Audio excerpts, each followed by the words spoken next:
When their teams needed them the most, some NBA stars have found ways to battle through serious injuries or conditions that would have kept the average player on the sidelines. Here are the 10 greatest NBA performances through injury. Brandon Roy with a torn meniscus.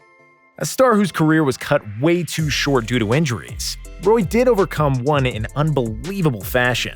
Only 8 days after undergoing surgery to repair a torn meniscus in his right knee, he somehow played in Game 4 of the Trailblazers' 2010 opening round playoff series. Portland dropped the previous 2 games to the Suns and found themselves down 2-1 in the series, so Roy couldn't wait any longer to get back on the court. The Suns led by 7 more than halfway through the first quarter, and Brandon went a check into the game for the first time. The Portland crowd lost their minds when they saw this, and their coach Nate McMillan said he got chills from the moment. Although Roy only scored 10 points in the game, his impact on the game wasn't something that showed up in the stat sheet. Phoenix wasn't expecting him to play, and his presence threw a wrinkle in their game plan. He also inspired his own squad. "I thought he lifted our team tonight. I know our players felt the emotion and the energy in the building," said McMillan. Roy and his Blazers went on to win the game 96-87 to even up the series. Kevin McHale with a broken foot. With the Celtics going up against a loaded Lakers roster that had Hall of Famers such as Magic Johnson, Kareem Abdul-Jabbar, and James Worthy, in the 1987 Finals, they desperately needed McHale to play, even if it was on a broken foot. He had injured his foot earlier that season, and it was described as a stress fracture. While McHale's injury got so bad that he allegedly was forced to use a patio chair from the hotel pool as a walker, he pushed through it to chase his 4th career ring. On a broken foot with the pain killing him, Kevin still played 38.5 minutes a game during the series, while averaging 20.5 points, 9 rebounds, 2 assists, and 1 block per game. The Celtics wound up falling to the Lakers 4-2, and McHale was forced to have surgery after the season. Looking back, Kevin said, "If we could have won a championship that year, and I would have had 4 championships for my career instead of 3, and if I never played again, it would have been worth it to me." Rajon Rondo with a dislocated elbow. A warrior on the court, Rondo was not going to let an injury stop him from attempting to shift the momentum in a 2011 Eastern Conference semifinals matchup with the Miami Heat. With his Celtics down 2-0 in the series, Rajon knew Game 3 was a must-win, so it was going to take more than a dislocated elbow in the 3rd quarter to stop him from guiding his team to victory. Him and Dwayne Wade got tangled up, and Wade brought Rondo to the floor with him. Rajon tried to brace for the fall with his left hand and ended up dislocating his elbow as a result. Rondo laid on the court in pain before being taken back to the locker room, where his elbow was popped back into place.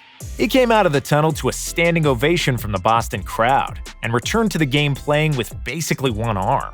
The fans and his team were energized by his presence as the Celtics cruised to a 97-81 victory to get back into the series.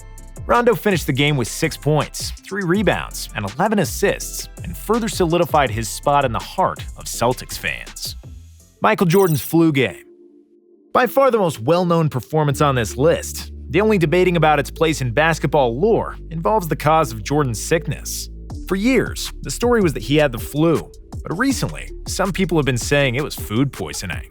Regardless of the cause, MJ overcame flu-like symptoms to put together an all-time performance in Game 5 of the 1997 Finals against the Jazz. Jordan didn't look like his usual dominant self in that first quarter, as the Jazz jumped out to a 16-point lead. But he announced his presence with authority in the second, as he went off for 17 points that quarter. When the ball was in play, he looked like normal MJ, but during breaks, it was constantly hands on knees or ice packs on head while chugging fluids. Just like his body with fluids, Jordan filled up the stat sheet that night, tallying 38 points, 7 rebounds, 5 assists, 3 steals, and 1 block, as the Bulls escaped with a 90-88 victory. After the game, MJ said it was probably the most difficult thing I've ever done. I almost played myself into passing out just to win a basketball game. It's a performance that Hoops fans will never forget or stop talking about. Isaiah Thomas with a sprained ankle and dislocated finger. When the final buzzer sounded during Game 6 of the 1988 Finals, the fiery point guard appeared as if he had just gone the distance in a professional boxing match. Thomas had a sprained right ankle, dislocated finger on his left hand, gash on his left cheek, and an eye watering from being poked by someone on the Lakers. Battered and bruised, Isaiah somehow managed to put up numbers that would have been memorable for a perfectly healthy player in the finals. Thomas finished the game with 43 points, 8 assists, and 6 steals in 44 minutes played.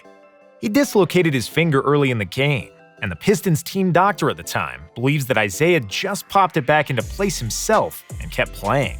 Thomas then sprained his ankle during the third quarter, but only sat out for 35 seconds after doing so, as he scored 14 straight points for Detroit that quarter and 25 total.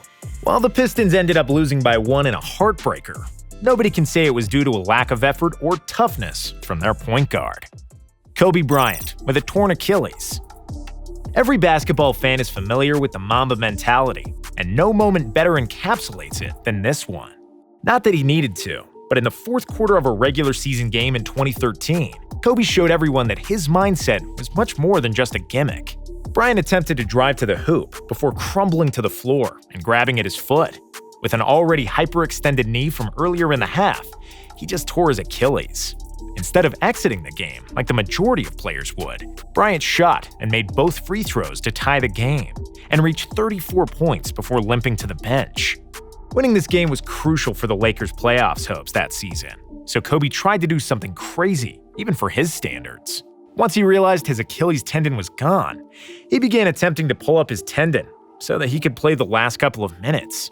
Even though Kobe didn't check back into the game, the Lakers came out with a win and eventually made the playoffs. In a career filled with them, longtime Lakers trainer Gary Fitty called this Kobe's gutsiest moment ever. Willis Reed with a torn thigh muscle. During Game 5 of the 1970 Finals, Willis Reed suffered a torn muscle in his right thigh that forced him to miss the following game. Without Reed, the Knicks lost Game 6 as the Lakers forced a decisive Game 7. There were many doubts about whether or not Willis would be able to play in the winner-take-all matchup, but he received painkiller injections in his thigh and limped onto the court for warm-ups. I didn't want to have to look at myself in the mirror 20 years later and say, "I wished I had tried to play," said Reed. The crowd at MSG went absolutely crazy when they saw Willis come out for warm-ups, and the Lakers even stopped what they were doing to stare at him. Reed made the Knicks' first 2 baskets of the game, which would be his only points in the game. Although he only scored 4 points and grabbed 3 rebounds, Reed played solid defense on Wilt Chamberlain and inspired the rest of the Knicks, as they went on to win 113-99 and claim the franchise's first NBA championship. He was named Finals MVP as well. Dirk Nowitzki's flu game. Ah yes, another flu game. While everybody knows about Jordan's, Dirk's has somewhat fallen through the cracks, even though it was still very impressive in its own right. Nowitzki and his Mavs trailed the Heat 2-1 in the 2011 Finals. Dirk had to not only overcome the flu, but also come from behind against a team loaded with talent. This was the Big Three's first season in Miami, and it appeared they were well on their way to winning the first of many championships as a group. Giving them a 3-1 lead would have essentially ended the series. During Game 4, Dirk's fever spiked to as high as 102 degrees, and there were times where he couldn't even speak. The Heat led by 9 with around 10 minutes to go, and all hope seemed lost for Dallas. Nowitzki rose to the occasion though, and scored 10 points and grabbed 5 boards in that final frame. On top of all of this, Dirk also had a torn tendon in his finger, as he finished with 21 points and 11 rebounds while the Mavs tied the series at 2-2 before going on to shock the basketball world by defeating Miami and the Big Three in 6 games. Mike Conley with a broken face. Going up against the Splash Brothers in the playoffs is never fun, especially when you have a broken face. That's exactly what Mike Conley did in the 2015 Western Conference semifinals. 10 days after breaking multiple bones in his face as a result of an inadvertent elbow from CJ McCollum, Conley returned to action to try to help his Grizzlies tie the series at 1-1. He said his mindset prior to the game was, "I'm just going to sacrifice and do what I've got to do for the team regardless if I score 20 points or had 0. Tonight I think my presence being out there with the guys has just helped everybody mentally knowing that I'm going to push through and fight for them, so they picked me up as well." Masked Mike went out there and scored 22 points on 8 of 12 shooting in only 27 minutes played, as Memphis stunned the Warriors and Oracle, winning 97-90. It was Golden State's first loss in 22 games played at home. Carmelo Anthony with a torn shoulder. While Carmelo wasn't able to ever carry the Knicks to the promised land in the postseason, it wasn't because he wasn't tough enough. Anthony played all 12 playoff games in 2013 with a partially torn labrum in his left shoulder. Melo re-injured it in Game 5 of the first round against the Celtics battling with Kevin Garnett, but fought through the pain to finish that series and the next against the Pacers. It was reported that he was experiencing the sensation of his shoulder popping out of socket. Even with a torn shoulder, Melo still averaged 28.8 points and 6.6 rebounds per game that postseason, including scoring 39 points and grabbing 7 rebounds in Game 6 of the Eastern Conference semis that knocked them out of the playoffs. He gave it his all, and then some, for the city of New York. Which of these performances do you think is the most impressive? Are there any ones that you feel we left off this list? Feel free to let us know in the comments section below.